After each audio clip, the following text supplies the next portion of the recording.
కొడుకులు తాడిపత్రులు తిరిగిన వాళ్ళు ఇప్పుడు 5 ఏళ్ళు నా 2 కొడుకులు, నాకు ఒక కొడుకు ఉన్నాడు, ఎప్పుడన్నా వచ్చి పోతాంటాను నా చిన్న కొడుకు. ఇప్పుడు కౌన్సిలర్లు అంతా ప్రెస్ మీట్ పెట్టి ప్రతిసారి మీ 2 కొడుకులు తప్పించుకొని తిరుగుతారు, ఎందుకు రావట్లేదని అడుగుతారు. వాళ్ళ గురించి నేను మాట్లాడే సంస్కృతి నాది కాదు. నాకన్నా చిన్నోళ్ళను ఇంకోటి వాళ్ళకంతా అతనికే తెలుసు వాళ్ళు ఎవరని. ఎన్ని కుక్కలు మురిగినా ఏం మురిగినా నేను పట్టించుకోను.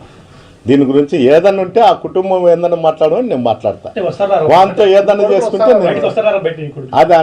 అది ఆలోచించాల్సిన అవసరం లేదా. వచ్చే వాటి టైం చెప్పువాను, నా కొడుకులు 18 దించుతా, వాటి టైం చెప్పువాను, ఏ గంటకు చెప్తాడో, ఏ రోజు చెప్తాడో, ఏ సెంటర్ చెప్తాడో చెప్పువాను.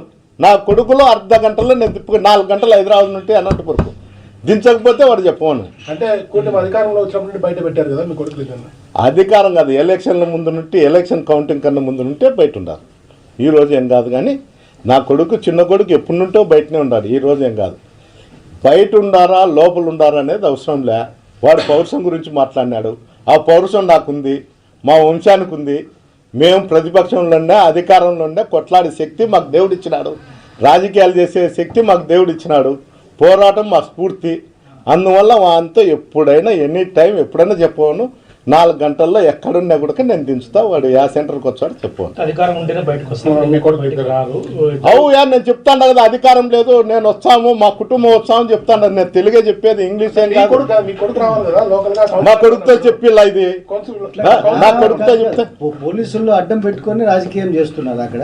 ఇప్పుడు మీరు మిమ్మల్ని సంవత్సరం నుంచి అడ్డుకుంటున్నారు, మీ కొడుకులు వచ్చి కూడా అడ్డుకుంటారండి అనుమానంతోనే కదా నేను వద్దులే ఏంటి అనవసరంగా అనేది చెప్తాను. నేను తాడిపత్రిలోనే ఉన్నాయా, తాడిపత్రికి వస్తాము. ప్రోగ్రామ్ చేస్తే పోలీసులు వచ్చి అడ్డుకుంటారు. అంతెందుకు మాజీ ఎమ్మెల్యే నన్ను అడ్డుకుంటారు, కౌన్సిలర్ని అడ్డుకుంటేది గొప్ప సంగతి ఏం కాదు. ఇది పరిస్థితి. ఇంకోటి రెండోది ఏమి, నిన్నలా మొన్న తేరణపల్లిలో జరిగితే కూడా నన్ను రాకోకుండా వాళ్ళ ఇంట్లో అమెరికా నుండి వచ్చిన వాళ్ళు ఉంటే మేము మీద కేసులు పెడతామని తాలూకు సిఐ పోయి బెదిరించినాడు. ఇలాంటి నీచమైన రాజకీయాలు చేసే సంస్కృతి నాది కాదు. చేతనైతే ఏదన్నా కానీ మగం మీదనే మాట్లాడతా.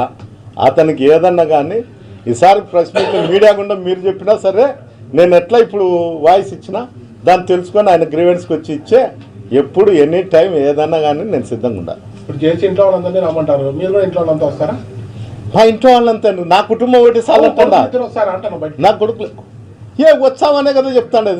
నా కుటుంబం ఒకటి, మా అన్న కుటుంబం కాదు, వాడు వాళ్ళ అన్న కుటుంబం రమ్మంటాడా. నేను నా కుటుంబం ఒకటి చెప్తాండేది, నేను మా కొడుకులే చెప్తాండేది. మా అన్న కుటుంబాన్ని చెప్పలే. మా అన్న కుటుంబం వచ్చే వాళ్ళ వంశం అంతా రావాల్సి వస్తుంది. అవుపా, మా కుటుంబం 2 కుటుంబాలు వచ్చే జేసీ వంశం అంతా రావాల నా మీదకి ఇద్దానికి. అది నా శక్తి. అది నేను కొడుకు జేసీగా నా ఇంటికితో సమానం. వాడు ఏంది అని చెప్పేది, వాని గురించి నాకు చెప్తారు. ఆడింకల్ నా కొడుకు ఎవరినన్నా అడ్డం పెట్టుకొని మాట్లాడే శక్తి నాకు వీళ్ళు ఇంతవరకు. ఏదన్నా ఉంటే నేనే మాట్లాడతా, నేనే ఫైట్ చేస్తా.